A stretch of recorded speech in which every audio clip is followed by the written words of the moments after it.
Fasquelle. La parole est à Monsieur Bruno Nestor Azero.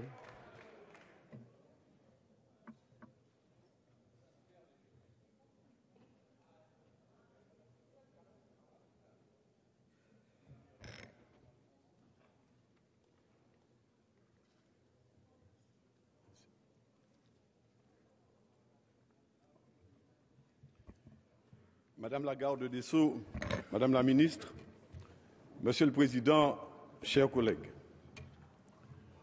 j'ai soutenu jusqu'à maintenant tous les projets et engagements de la gauche. Mais il y a aujourd'hui une profonde confusion qui m'interpelle. La liberté de conscience et de vote qui existe au sein de mon groupe parlementaire, le GDR, me permet d'exprimer une voix qui est celle d'un homme libre d'outre-mer, et j'en remercie mes collègues du groupe dont les avis sont divers et très partagés sur ce texte.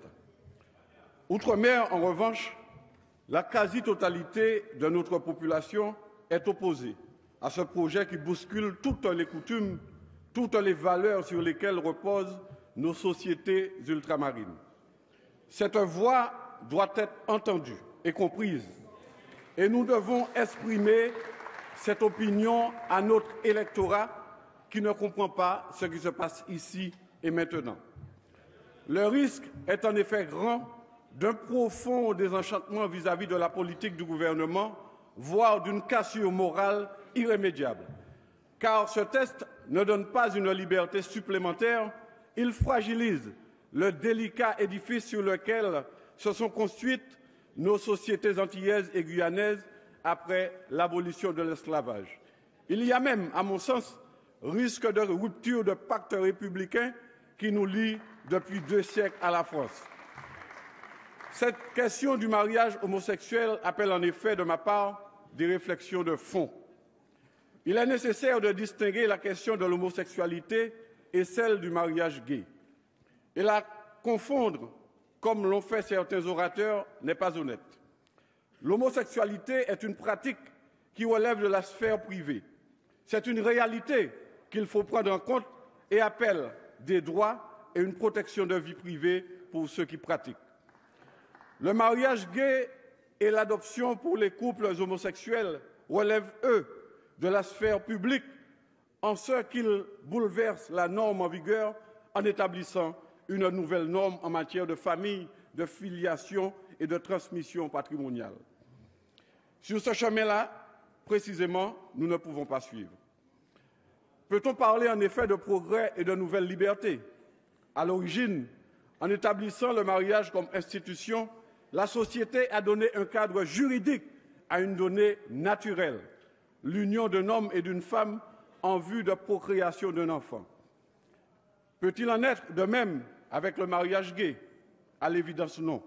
Certes, aujourd'hui, le mariage est plus un mariage sentiment que mariage procréation, comme il l'était autrefois. L'enfant n'est plus la finalité du mariage et des personnes hors du mariage peuvent au contraire avoir envie d'enfants ou des couples stériles. La question qui se pose est donc de savoir plutôt si le sentiment doit devenir le sens nouveau et unique du mariage, ouvert à tous les hommes et les femmes, fussent-ils hétérosexuels ou homosexuels. Doit-on révolutionner ainsi le mariage en France et en Outre-mer au risque de perdre nos valeurs fondamentales?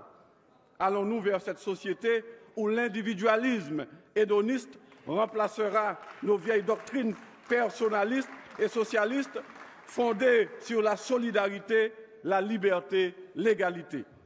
La famille, pivot dans notre société depuis les constituants et la Révolution française, depuis l'émancipation de 1848, va-t-elle exploser au sens littéral du terme? Notre responsabilité est grande devant l'histoire. Moi, homme issu d'un peuple opprimé, réduit à l'esclavage, où le système social était un système qui refusait à un homme et à une femme de pouvoir avoir un enfant et de se marier légitimement, où le mariage était interdit et fut une conquête de la liberté, j'affirme le droit à l'égalité dans la différence et non dans le même, le semblable, l'unique. Car enfin, au nom de l'égalité, du refus des discriminations, Peut-on établir une équivalence entre tous les couples? Je crois au contraire que l'on ne peut mettre fondamentalement sur le même plan hétérosexualité et homosexualité. Un homme et une femme, ce n'est pas pareil que deux hommes ou deux femmes ensemble.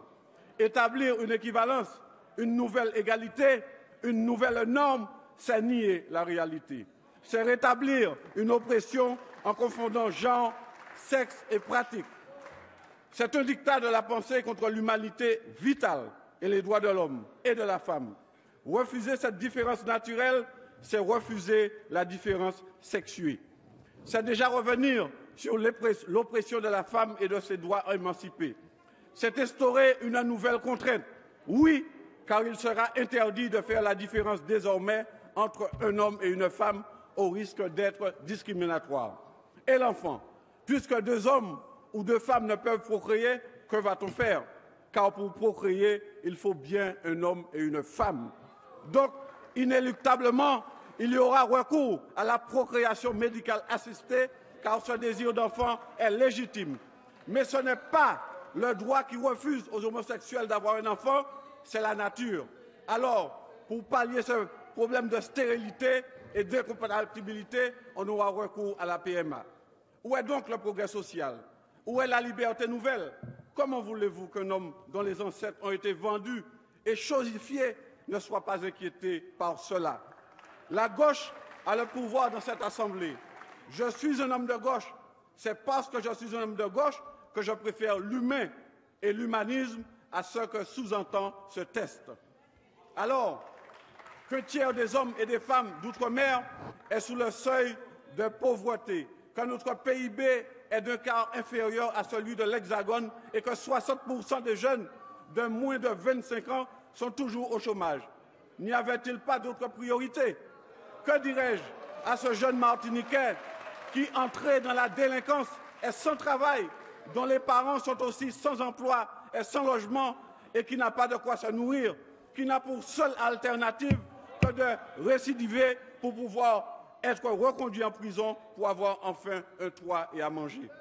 Que lui dirais-je demain que je lui ai offert en tant que législateur une grande liberté, non pas du travail, non pas un logement, non pas un avenir décent, un espoir de vie, mais le mariage pour tous?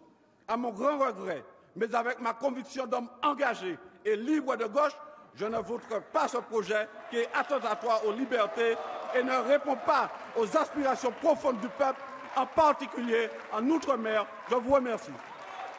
Merci, Monsieur Azero.